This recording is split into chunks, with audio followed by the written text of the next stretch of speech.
안녕하세요. 오늘도 사연 살롱을 찾아주셔서 감사합니다. 결혼한 지 3년 차가 된 30대 중반 여자입니다. 이곳에 사연을 보내시는 분들 중엔 워낙 결혼한 지 오래된 분들이 많으시니 결혼한 지 3년밖에 안 된 여자가 뭐 그리 깊은 사연이 있겠나 싶으시겠지만 얼마 전 나름대로 아주 기가 막힌 일을 겪게 되었지 뭐예요. 이 사건을 주변 가까운 사람들에게만 이야기해주다가 문득 사연으로 남겨두면 좋겠다는 생각이 들어서 평소 즐겨 듣던 사연 살롱을 찾아오게 되었어요. 시댁 때문에 스트레스 받으시는 분들이 있으시다면 함께 스트레스를 날려보길 바라면서요. 이야기를 시작하기에 앞서 제가 결혼하기 전 정말 크게 착각했던 부분이 하나 있었는데요. 바로 시댁이라는 범위에 대해서였어요. 결혼 전 막연하게 생각했을 때 시댁 식구들 하면 바로 떠오르는 게 먼저 시부모님 그리고 남편의 형제 자매들이잖아요. 보통은 우리나라 정서상 시댁살이를 한다고 하면 시부모님이 가장 비중이 높고 그 다음이 시누이다 보니까 자연스럽게 생각을 못했던 존재가 있었어요. 바로 동서라는 존재였어요. 남편과는 2년간의 연애 끝에 결혼을 하게 되었는데요. 남편에게 남동생만 하나 있다는 걸 알게 되고서 내심 방심을 했던 것 같아요. 친한 친구들이 까칠하고 별난 시누이들 비위 맞추느라 고생하는 모습을 워낙 많이 봐와서 제 손이 시누이가 없다는 사실만으로도 안심이 되더라고요. 그렇다고 시부모님이 별나냐? 그런 것도 아니었어요. 제가 결혼하던 당시 기준으로는 남들보다 결혼을 조금 늦게 한 편이라 주변에서 이런저런 조언들을 정말 많이 들었거든요. 그중 하나가 결혼 이야기가 나오기 전에 꼭 시부모님 될 분들을 먼저 배워라는 거였어요. 사실 결혼을 하든 안 하든 교제하는 사람의 부모님을 뵌다는 게 그리 마음 편한 일은 아니잖아요. 그래서인지 늘 기피하게 됐었는데 시부모님 될 분들을 먼저 뵙고 결혼을 하니 더 좋았다는 친구의 조언을 듣고 깊이 새기게 되더라고요. 시부모님 되실 분들이 좋은 분들이든 나쁜 분들이든 먼저 뵙는 게 큰 도움이 된다는 건 사실인 것 같아서 저도 꼭 그런 자리를 가져야겠다는 생각을 했어요. 남편과는 20대 끝자락에 만나서 결혼 이야기가 오가지 않을 수 없었기에 더더욱 그랬죠. 하지만 한편으로는 걱정이 되는 것도 사실이더라고요. 실은 제가 20대 내내 다니던 회사를 때려치고 남편을 만났을 즈음엔 제 공방을 준비하고 있을 때였거든요. 제품 디자인 관련 직무로 회사를 다니고 있었는데 원래 전공은 도예 쪽이었어요.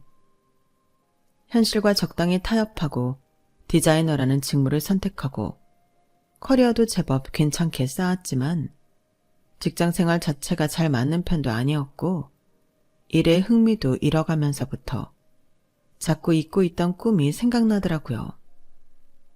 그래서 회사 생활을 하면서 모아뒀던 돈과 퇴직금으로 공방을 차렸어요.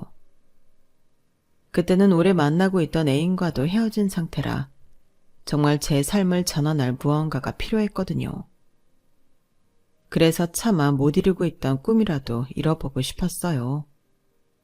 지금이 아니면 더 이상 도전할 수 없을 것 같다는 생각에 금방 실행에 옮겼죠. 그렇게 정신없이 바쁘던 와중에 친구의 소개로 지금의 남편을 만나게 됐어요. 머릿속에 온통 도자기 생각밖에 없었기 때문에 연애는 완전히 우선순위에서 밀려나 있었지만 친구의 지인으로 참석했던 남편은 첫눈에 봐도 호감이 가는 다정한 사람이었어요. 보통 사람들은 크게 관심을 갖지 않는 도예 공방에 대해서도 관심을 가지고 질문해줬고 공방에도 놀러와 보고 싶다고 말하더군요. 친구들조차도 별로 관심 갖지 않던 제 공방을 궁금해해주는 사람이 처음이라 저도 많이 들떴어요. 처음 놀러 온 날은 꽃다발도 선물해줬고 등을 다는 것도 도와주었어요. 공방이 너무 예쁘다며 자주 놀러 오겠다기에 인사치레로 하는 말인 줄 알았는데 제가 운영하는 원데이 클래스에도 말없이 신청을 했더라고요. 제가 하는 일에 관심을 가져주는 친절하고 다정한 남자에게 사랑에 빠지지 않고는 못 배겼죠. 사실 남편에 대해 어떤 사전 정보도 없이 친구와의 술자리에서 본 게 전부였는데 정말 자연스럽게 호감을 가지고 만나게 된 것 같아요. 돌이켜보면 그때가 제 인생에서 가장 행복했던 시기였던 것 같아요. 좋아하는 일을 도전하고 좋아하는 일을 지지해주고 관심 가져주는 사람과 사랑에 빠졌으니까요. 연애하는 기간 내내 남편이 워낙 좋은 사람이라 시댁 식구들에 관한 걱정도 딱히 없었어요.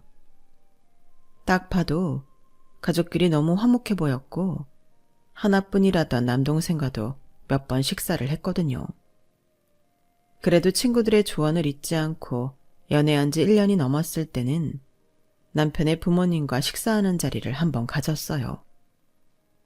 혹시나 있을지도 모를 반전에 긴장을 많이 했지만 다행히 제가 걱정했던 일은 일어나지 않았어요.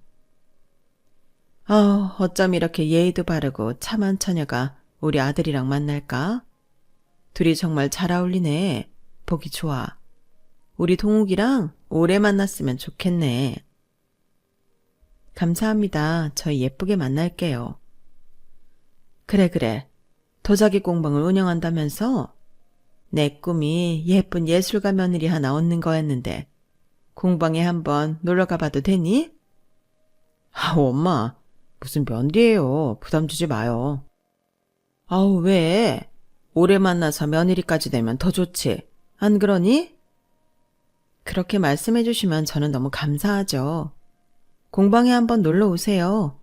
제가 예쁜 도자기 세트 빚어서 선물로 드릴게요. 어머, 정말? 너무 좋네. 꼭 놀러 갈게. 고마워. 제가 좋아서 선택한 일이지만 직업 자체가 불안정하다 보니 남자친구 쪽 부모님께서 과연 달가워 하실지 의문이었는데 만나 뵙자마자 그런 걱정은 눈 녹듯 사라졌어요. 오히려 너무 좋아해 주시더라고요. 별로 잘해드린 것도 없는데 저를 너무 좋게 봐주시고 예뻐해 주셔서 감사할 따름이었어요. 어머님도 아버님도 저를 워낙 잘 챙겨주셔서 감사한 마음에 두 분께서 좋아하실 만한 술잔이나 화병 등을 빚어 선물해드리곤 했죠. 그렇게 평탄하고 안정적인 연애 속에서 하루하루를 보내고 있던 중 도련님께서도 사귄 지 1년 정도 된 애인을 어머님 아버님께 소개시켜드렸다는 소식이 들려오더라고요. 도련님 여자친구분은 어떻대? 당신도 같이 만나봤어? 나도 같이 만났지. 땡땡 생활관광이라고 큰 기업에 다니는 모양이야. 어머, 거긴 당연히 나도 알지. 와, 도련님 능력 좋으시네. 그러게. 근데 우리 부모님은 그다지 마음에 들어하진 않으셔. 정말? 왜? 일단 당신이랑 동갑인데 동생보다는 연상이기도 하고 동생보다 좋은 회사를 다녀서 그런지 동생을 좀 대놓고 무시하더라고. 부모님 앞에 계신데도 그랬어? 그러니까 문제지. 사실 둘이서만 있을 때 그러면 우리가 어떻게 알겠어.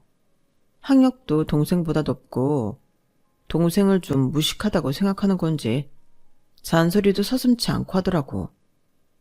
좋은 직장 다니고 그러는 건 알겠는데 정말 보기 좋지 않더라.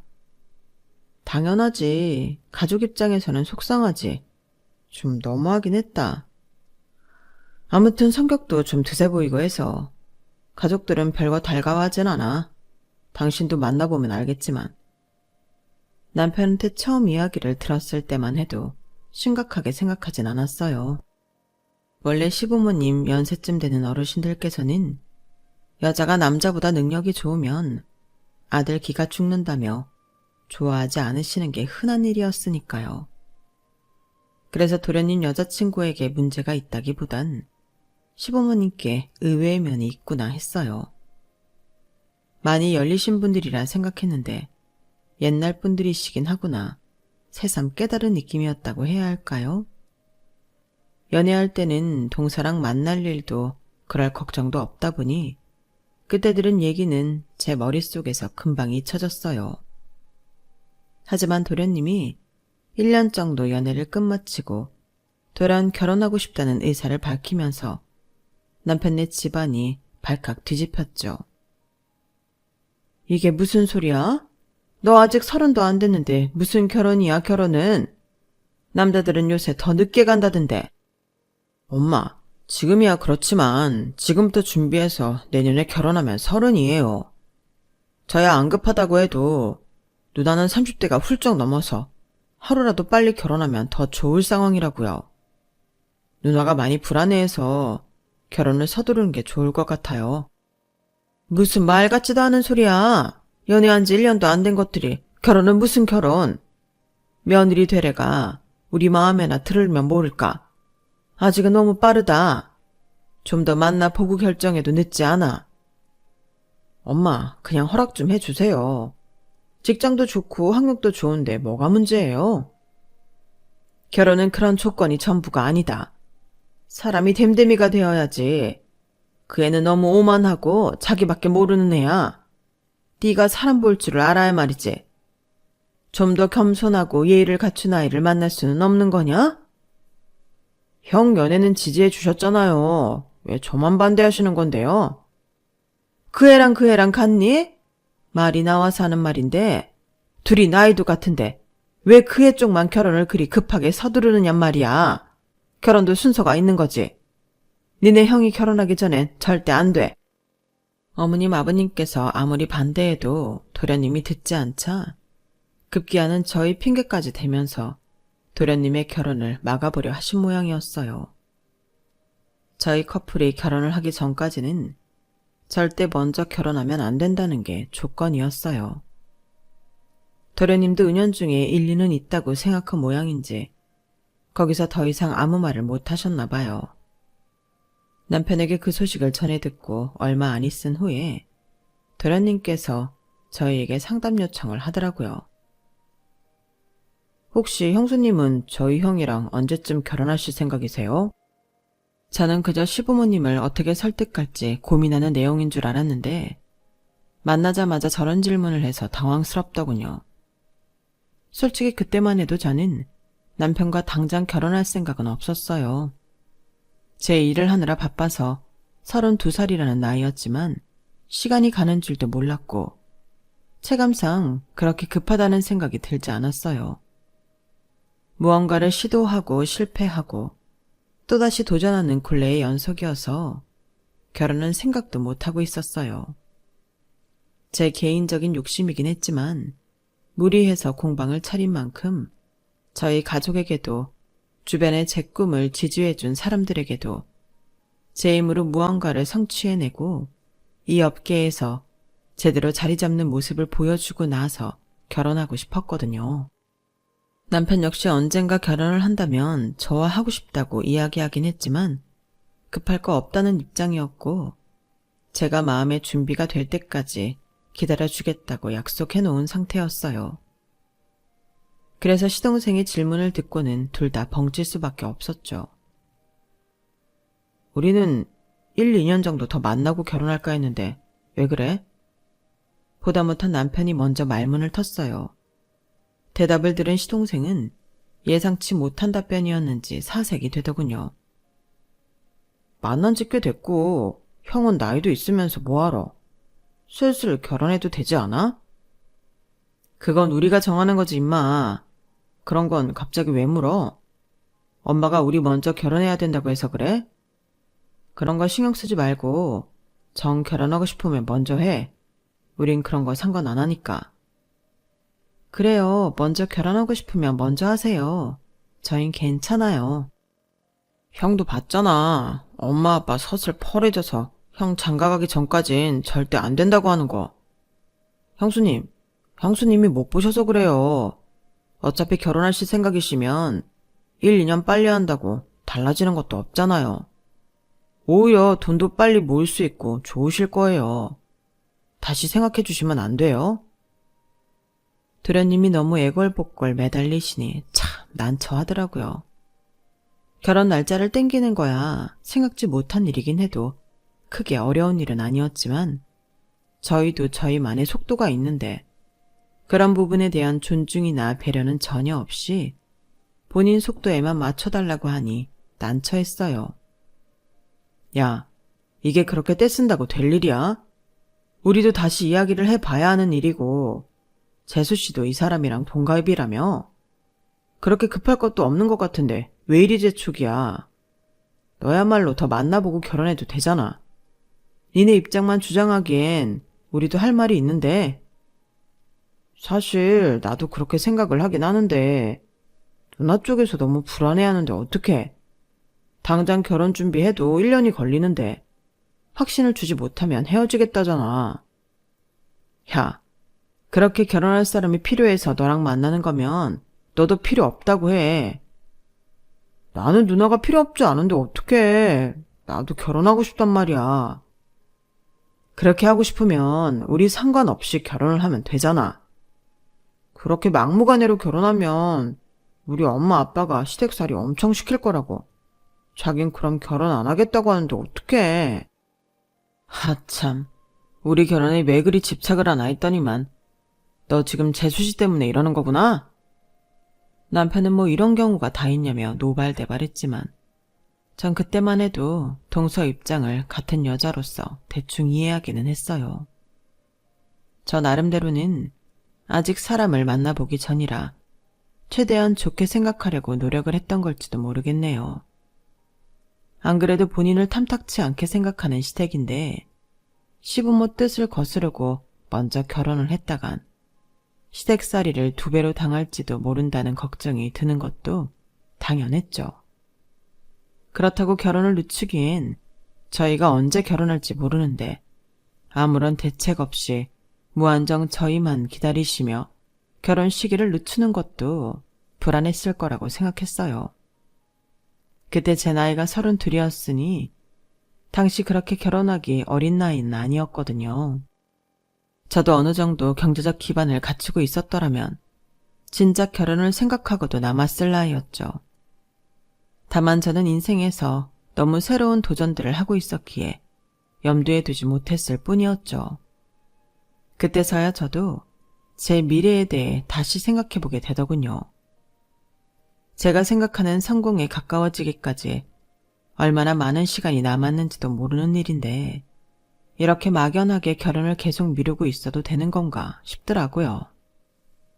아직 30도 되지 않은 도련님도 결혼하겠다고 난리인데 30대 중반이 된 남편 생각도 해야겠다 싶더라고요. 그래서 나름대로 긴 고심 끝에 남편에게 물었죠. 우리도 이제 결혼 준비할까? 뭐? 설마 내 동생 때문에 그래? 괜히 저 녀석 때문에 조급해할 필요 없어. 괜찮아. 뭐하러 우리가 쫓기듯 결혼해. 사실 어차피 결혼할 거면 하루라도 빨리 하는 게 낫다는 말도 많고 결혼 미룬다고 내가 언제 내 스스로 만족할 만한 위치에 갈지도 모르는 일이고 요즘은 좀 지치기도 해서 안정된 울타리를 만들면 좋을 것 같기도 해서 도련님 때문만은 아니야. 그때 열심히 한다고 했지만 워낙 요즘 사람들이 도자기에 관심이 없다 보니 매출은 늘 저조했어요. 공방 운영만 겨우 할 수 있을 정도의 매출로 몇 년째 버티다 보니 아무리 좋아하는 일이라도 살짝 지치더라고요. 모아놓은 돈도 거의 떨어져 가고 있을 때라 그 돈이라도 가지고 있어야 결혼은 겨우 할 수 있겠다 싶어서 이렇게 된 김에 우리 결혼을 땡겨보는 것도 나쁘지는 않겠다 싶었어요. 남편은 제 이야기를 듣더니 납득을 하더라고요. 그래, 사실 나야 당신만 마음의 준비가 되면 언제든 결혼하고 싶은 생각이었지. 내 동생 때문이 아니라 당신이 정말 원한다면 나도 결혼은 빨리 하고 싶어. 그렇게 해서 저희도 결혼을 예정보다 빨리 서두르게 됐어요. 도련님 쪽에선 당연히 너무나 좋아하셨죠. 형수님, 감사합니다. 이 은혜 절대 잊지 않을게요. 은혜는 무슨요? 저도 덕분에 제 상황에 대해서 다시 한번 생각해보는 계기가 됐어요. 내년 이맘때쯤으로 홀 잡아놨어요. 도련님 때도 늦지 않게 준비하세요. 기뻐하는 모습을 보니 별일 아닌데도 괜히 큰 일이라도 한 것 같고 덩달아 기분 좋더라고요. 그렇게 저희는 3개월 간격으로 결혼을 했어요. 시부모님께서는 그것조차 탐탁지 않아 했지만 그렇게 하지 않으면 해가 넘어간다고 동서 쪽에서 서두르더군요. 어지간히 급했나 보다 싶으면서도 이해가 안 가는 건 아니라서 겸사겸사 잘된 일이라고 생각했는데 결혼하고 보니 동서의 태도가 묘했어요. 도련님이 워낙 저희에게 고마워해서 동서도 같은 입장이겠거니 생각했는데 그건 제 착각인 모양이더라고요. 우선은 시부모님 쪽에서 동서를 마음에 들어하지 않다 보니 저와 동서를 은근히 차별하시는 듯한 발언을 많이 하시기는 했어요. 저희는 호칭을 어떻게 하면 좋을까요? 동갑끼리는 보통 서로 동서라고 부른다고 하던데? 네, 그럼 그렇게 하는 게 좋겠네요. 동서가 먼저 호칭 정리에 대해 말을 꺼내기에 저도 딱히 형님 소리 듣고 싶은 욕심은 없어서 서로 편하게 호칭하는 걸로 정리를 했는데 어느 날 저희 대화를 듣던 어머님께서 끼어드시더군요. 뭐야, 둘째 넌 왜 첫째한테 동서동서거려? 형님이라고 불러야지. 어머님, 저희 동갑이라서 서로 동서라고 부르기로 정리했어요. 동서는 무슨 동서?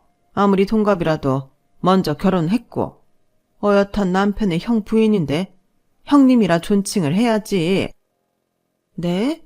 어머님, 그래도 동갑인데 제가 어떻게 형님 거려요? 그러면 서로 불편하죠? 그렇죠, 동서? 네, 어머님. 저는 호칭은 크게 상관없어요. 서로 불편하게 부르는 것보다는 그냥 편하게 부르는 게 좋아요. 너희끼리는 괜찮다고 해도 다른 어른들이 보기엔 영 껄끄러운 일이다. 둘이 있을 때만 그렇게 호칭을 하든가 하고 적어도 다른 식구들이 있을 때는 예의를 지켜서 호칭하는 게 맞다. 알겠니? 네. 그전까지는 조금 어색하기는 했어도 별다른 문제는 없던 사이였는데 호칭이 형님으로 바뀌고 나서부터는 동서가 묘하게 저한테 틱틱거리는 느낌이 들더라고요.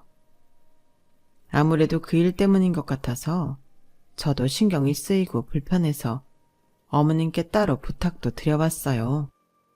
어머님, 요즘은 호칭을 그렇게까지 하지 않으니 좀 이해해 주시면 안 될까요?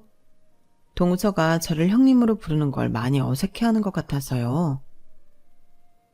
걔는 적당히 선을 그어놓지 않으면 날뛰레다. 호칭이라도 제대로 정해놔야지. 안 그러면 후회할 거야. 평소 제 부탁을 흔쾌하게 잘 들어주셔서 한번 따로 말씀을 드리면 귀 기울여 들어주시지 않을까 생각했는데 어머님께서는 의외로 단호하게 거절하시더라고요. 사실 이 부분만 빼면 저에겐 너무 좋은 시부모님이라 더 이상 부탁드리기도 못하더라고요. 처음에는 아무리 동서가 마음에 안 드셔도 이렇게까지 할 거 있나. 정말로 동서가 도련님보다 좋은 조건이라서 괜히 마음에 그러시는 건가? 혼란스러웠어요. 동서가 시댁에는 마음 붙일 곳이 하나도 없을 것 같아 안쓰럽기도 했고요. 그래서 동서를 나름대로 잘 챙겨주려고 만날 때마다 선물이나 상품 것도 챙겨주고 했죠. 처음 한두 번이야 딱히 돌려받을 생각 없이 챙긴 거지만 그렇게 서너 번이 넘어가니 정말 쓱 받기만 하는 동서가 좀 의아해지기 시작했어요. 그도 그럴 게 몇 번의 명절을 함께 보내게 되면서 동서가 본인 회사에 대해서 엄청난 자부심을 가지고 있는지 늘 자기 자랑을 했거든요. 얼마 전에 친구한테 여기 포도를 선물 받았는데 너무 맛있더라고. 동서랑 도련님도 좀 먹어보라고 챙겼어. 어머, 포도요? 아, 안 그래도 회사에서 명절 선물로 샤인머스켓을 보내줬는데 엄청나게 맛있더라고요. 그거 먹다 보니 일반 포도는 좀 맛없게 느껴지긴 하던데. 어쨌든 맛있다니까 잘 먹을게요. 회사에서 샤인머스켓도 보내줘? 회사 좋다. 그쵸? 이래서 여자건 남자건 대기업을 다녀야 한다니까요? 형님도 옛날엔 회사 다니셨다면서요. 왜 때려치신 거예요? 나는 지금 하고 있는 공방 일이 너무 하고 싶어서 관뒀지. 얘기 못 들었구나? 아, 그래요? 근데 그 공방 일이 재밌어요? 그냥 앉아서 하루 종일 도자기만 빚는 거 아니에요? 그런 건 취미로 해도 되잖아요. 먹고 살 만한 기술이라고 할 수 있나? 지금은 돈이 안 되니까 취미 수준이긴 하지. 돈이 되게 만들어야지. 세상에 좋겠다. 아주버님이 돈을 잘 버시니까 형님은 그냥 공방 운영이나 하면서 여유롭게 사셔도 되겠네요. 근데 그거 팔리긴 팔려요? 요즘 누가 도자기를 그렇게 사나 싶어서요. 그렇게 잘 팔리진 않아. 그래서 취미 수준이라고 한 거잖아. 어머머, 맞다. 그러네요. 아니, 사실 저는 여자도 능력이 있어야 된다고 생각하거든요. 남자 능력에 기생해서 사는 여자들 진짜 별로라고 생각하거든요. 뭐라고? 그런데 형님 보고 생각이 바뀌었지 뭐예요. 진짜 부럽다. 그런 생각 드는 거 있죠? 그렇게 놀면서도 잡동산이나 하루에 한두 개 팔아도 시부모는 예술가라고 칭송해주지. 남편은 뻣빠지게 번 돈 갖다 바치지. 좀 무능력하긴 해도 남들 보기에 그럴듯해 보이는 일 하나 하면 적자가 나오든 어떻든 사람들은 잘 모르고 멋있다고 해주니까요. 그런 인생도 나쁘지 않아 보이네요. 동서, 그건 그냥 날 깔보는 말이잖아. 나한테 기분 나쁜 일 있으면 말을 해. 어머? 깔본 거 아니에요, 형님. 전 그냥 형님을 보면 제가 살아온 인생이 좀 허탈해서 그래요. 이런 대접 받으려고 그렇게 열심히 공부해서 좋은 기업 간 게 아닌데.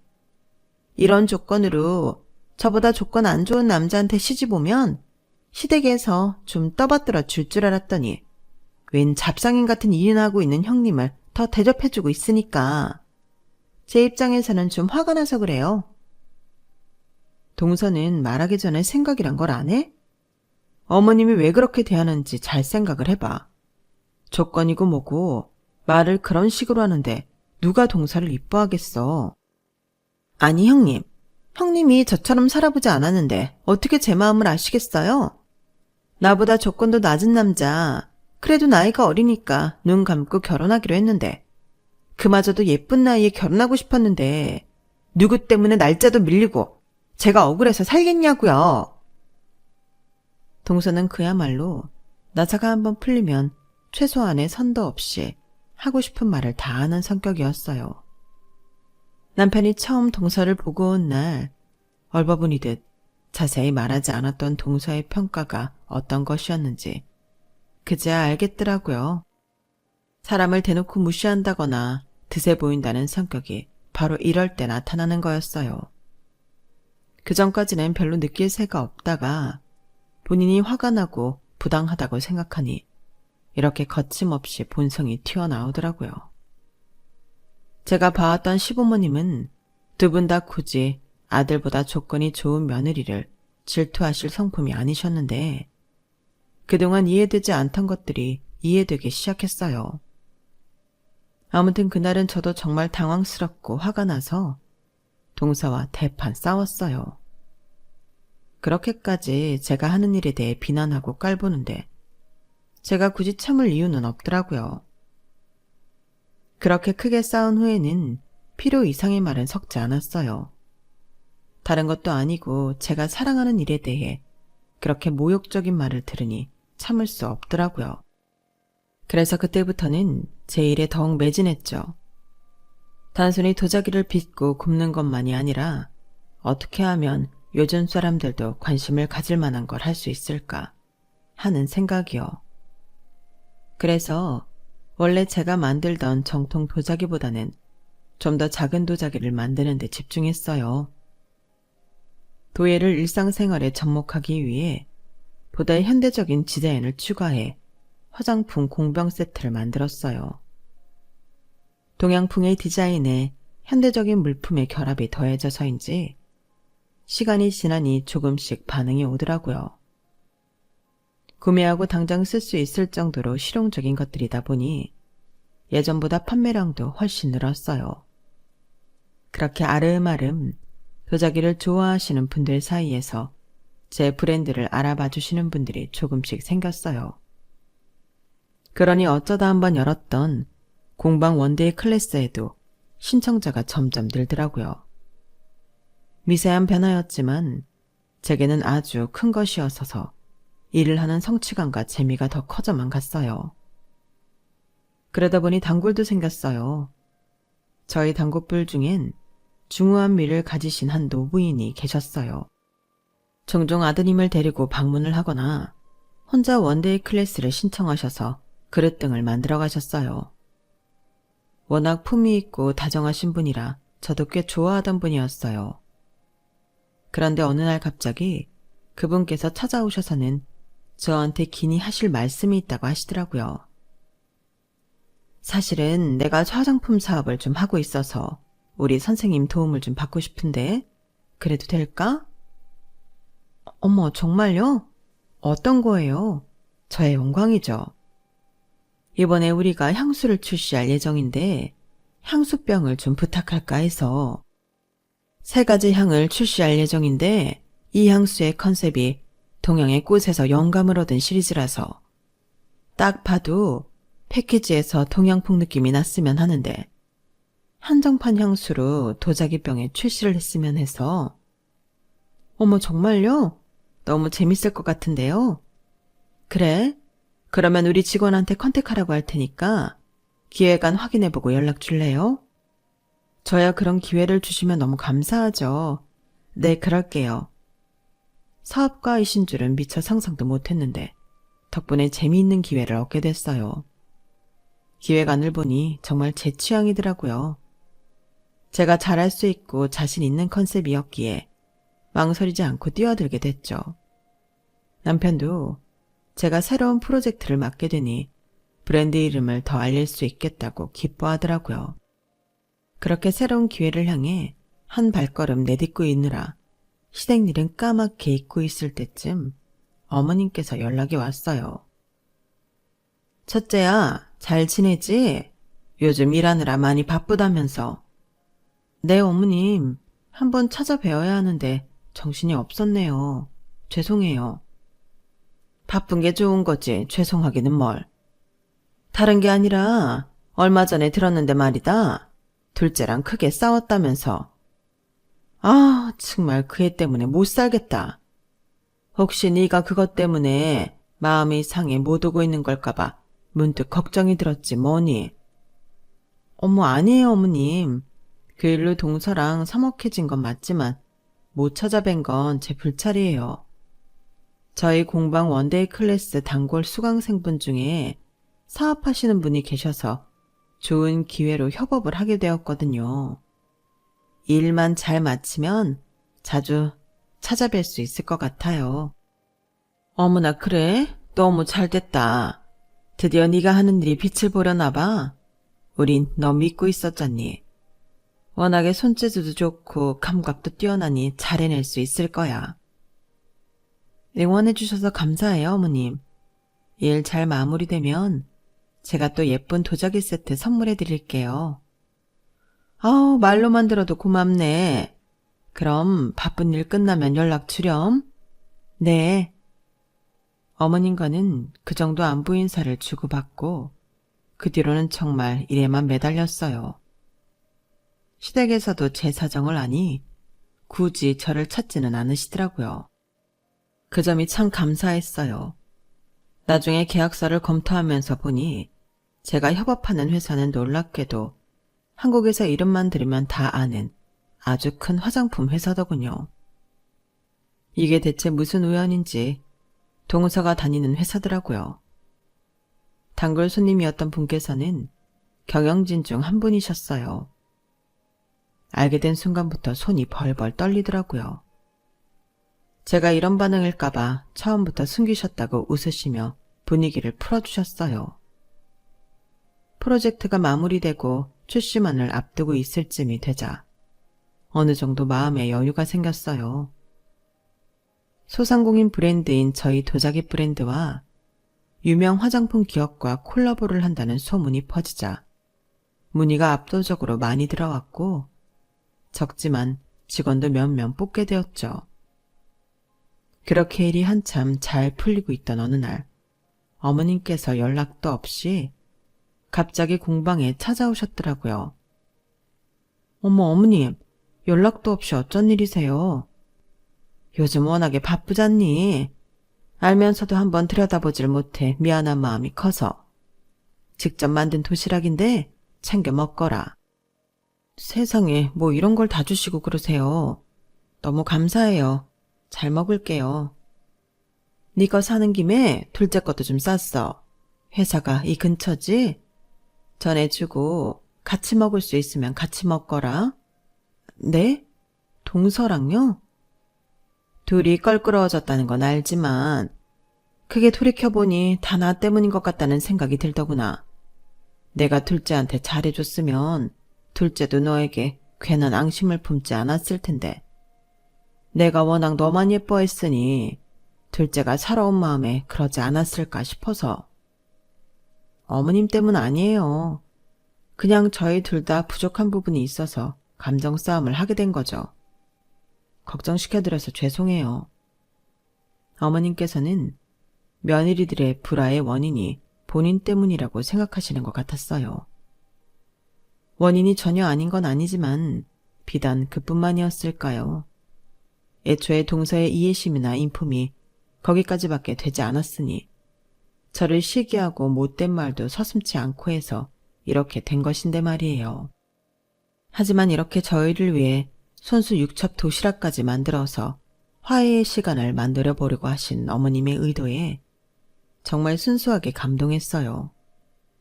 요즘 같은 세상에 정말 이런 시어머니가 어딨겠나 싶더라고요.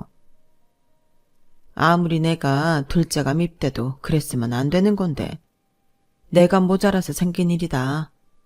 수습을 너한테 부탁하는 것도 참 미안하지만 그래도 가족이라는 게 평생 얼굴 마주보고 살아야 하는 것인데 이렇게 갈수록 대면대면해져서야 쓰겠니? 내가 부탁 좀 하마.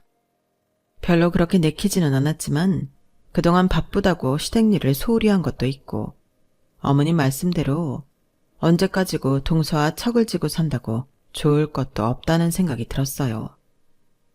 그래서 어머님이 싸주신 도시락을 들고 동선의 회사로 향했죠. 동선의 회사가 저희 공방이랑 가까이에 있었거든요. 딱 직장인 점심시간대쯤이라 건물 밖으로 많은 사람들이 오가고 있더라고요. 그래서 동서한테 바로 전화를 했는데 동서가 전화를 받지 않더라고요. 충분히 예상했던 일이라 문자를 남겼어요. 동서, 지금 나 회사 앞이야. 중요하게 할 이야기가 있어서 왔는데 잠깐만 시간 내줄래? 하지만 동서는 묵묵부답이더라고요. 2통 정도 전화를 더한 뒤 받지 않길래 건물로 들어가려고 하는데 입구서부터 외부인 출입 금지라며 거부를 당했어요. 잠깐 전해줄 게 있어서 그래요. 여기 맡겨놓으시면 전해드리겠습니다. 순간 내가 왜 이렇게까지 해야 되나 억울해서 도시락을 맡겨놓고 가버릴까 싶었지만 어머님께서 힘들게 손수 싸주신 보람이 없을 것 같았어요. 먹다 체하든 말든 동서랑 한 끼는 먹고 얘기를 좀 해봐야겠다 싶어서 다시 동서에게 문자를 보냈죠. 바쁘면 잠깐 전화라도 해줘. 전해줄 게 있어서 그래. 그렇게 앞에서 경비와 실랑이를 벌이고 있는데 익숙한 뒷모습이 보이더라고요. 동서, 뭐예요 형님? 그래 나야. 왜 이렇게 연락을 안 받아? 형님이야 차단한 지 오래됐죠. 우리가 뭐 이렇게 인사 주고받을 사이는 아니잖아요? 그래도 무슨 급한 연락이 있을 수 있는데 무슨 차단까지 했어. 됐고, 여긴 왜 오셨어요? 촌스럽게 그 보따리는 또 뭐예요? 설마 우리 회사에 도자기 팔아버리고 왔어요? 도시락이 보따리에 들어있어서 도자기로 착각한 모양이었어요. 뭐라고? 그런 게 아니라 여기요 경비! 이 잡상인 좀 내쫓아주세요. 우리 회사 건물 경비 진짜 삼엄한데? 잡상인이 어떻게 들어와 있대? 동서, 잡상인이라니. 그게 아니라 동서랑 밥 한 끼 하려고 온 거야. 이거 어머님이 우리 공방까지 순수 가져다 주셨어. 동서랑 먹으라고. 이렇게까지 싫어할 줄 알았다면 나도 안 왔을 텐데. 진짜 해도 해도 너무한다. 그래, 그럼 이것만 전해주고 그냥 가볼 테니까 먹던지 말던지 알아서 해. 동서에게 보따리를 쥐어주고 가려는데 갑자기 뒤에서 무언가 우당탕 하는 소리가 들리더군요. 뒤를 돌아보니 도시락을 바닥에 던지듯 떨어뜨려 도시락 통이 바닥에 나뒹굴고 있었어요. 어머, 도자기인 줄 알았는데 진짜 도시락이었네? 도자기였다면 다 부서지고도 남았을 거였어요. 바닥에 어머님께서 싸주신 반찬들이 굴러다니는데 정말 화가 나서 참을 수가 없더라고요. 동서, 진짜 제정신이야? 말 그대로 눈이 뒤집혀서 동서한테 달려들려는데 누군가 저를 잡았어요. 돌아보니 그 임원뿐이더라고요. 이 사람이 전에 선생님이 말했던 그 사이 안 좋은 동서예요? 전무님. 아, 죄송합니다. 소란스럽게 굴어서요. 얼른 정리하고 나가보겠습니다. 세상에, 시어머님께서 솜씨가 좋으신 것 같은데 아깝게 됐네. 그때 말했던 동서가 우리 회사 직원인 줄은 몰랐는데 왜 말 안 했어? 네? 아, 말씀드려도 어떻게 할 수는 없으니까요. 괜히 이런 걸로 피곤하게 해드리기도 싫고요. 아니지, 말했어야지.